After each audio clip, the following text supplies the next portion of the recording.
Good afternoon and welcome to Google's official retail blog. My name is John McAteer and I'm head of retail for Google North America.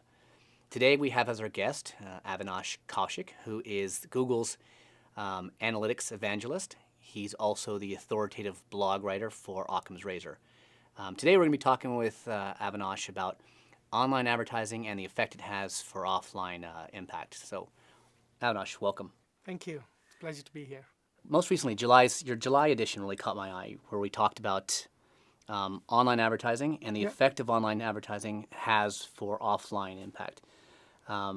Very intriguing topic for a lot of retailers. Maybe you can elaborate and tell us what you were alluding to on that article. Absolutely. The start of the article was this sort of study I read from shop.org that shared some conversion rate metrics for the last year. And what they shared is that the average conversion rate online for retail is about 1.74%. And if you think about, if this is a 100 points graph, that's a line that you can't even see.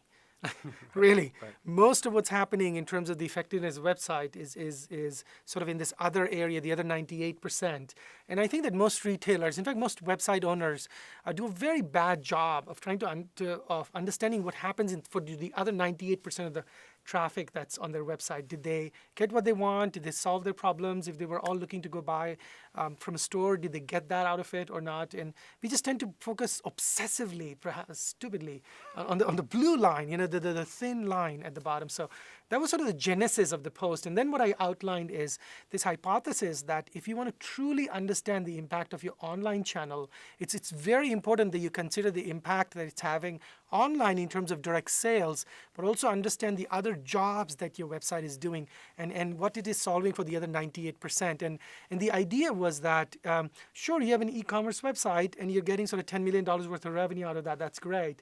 But also quantify the value for the other 98% of traffic on your website. And it could be that they would like to buy from a store, call you on a call center, apply for jobs, or just learn more about the product and services, read customer reviews. Each one of these actions is adding value to your website. And then how do you actually quantify the value? That was the genesis of the article. And then I covered a few specific topics that online retailers could use in order to truly measure the impact that their website is having on their offline presence. And that sort of was the article. So Avinash, in your most recent blog, you talked about 4 basic ways for online advertisers to measure offline impact. Can you go into a little bit more detail about those 4 points, and then the last point, of course, being nirvana, which is, as you phrase, where clients should be. Can you maybe get into that in a little more detail? Sure, absolutely.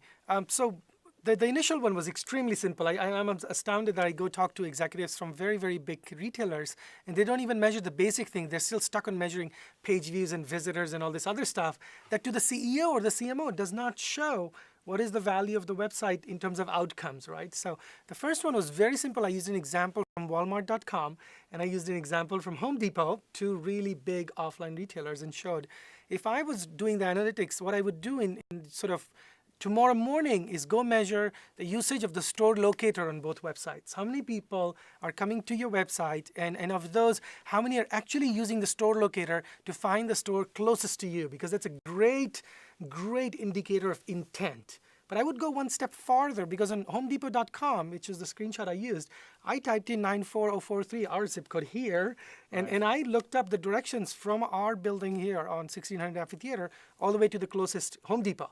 Now I've given you one more piece of information and a very strong intent. I'm going to print the damn map, and I am coming to buy a big sofa for $5,000 to your website.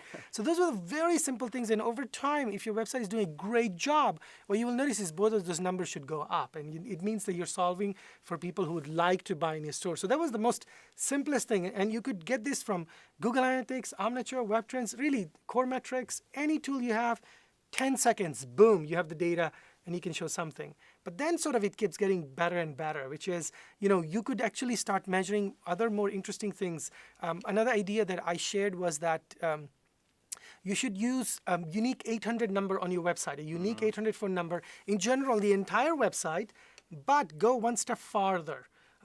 measure the number of calls that your website is generating in terms of sales. But if you're running AdWords campaigns or Microsoft campaigns, we're totally kosher with that. But if you're running any kinds of campaigns, email, AdWords, or anything else, on the landing pages for those campaigns, use unique 800 numbers tied to the campaign. So then what you can say is, what kind of campaigns do we run? What kind of keywords are we using that actually stimulate people to call us and place orders offline? So if I'm Eddie Bauer, that's exactly what I'm going to see is, for which kinds of campaigns, how much discount do I give? Does that cause people to have more offline sales versus just pure online, even though both calls to action are there? So using that is great. And there are companies now who will automate this entire process. So for AdWords, every time you create campaign landing pages, for every keyword, they will create a unique 800 number. Boom. And it's like few cents. It's so cheap to do that.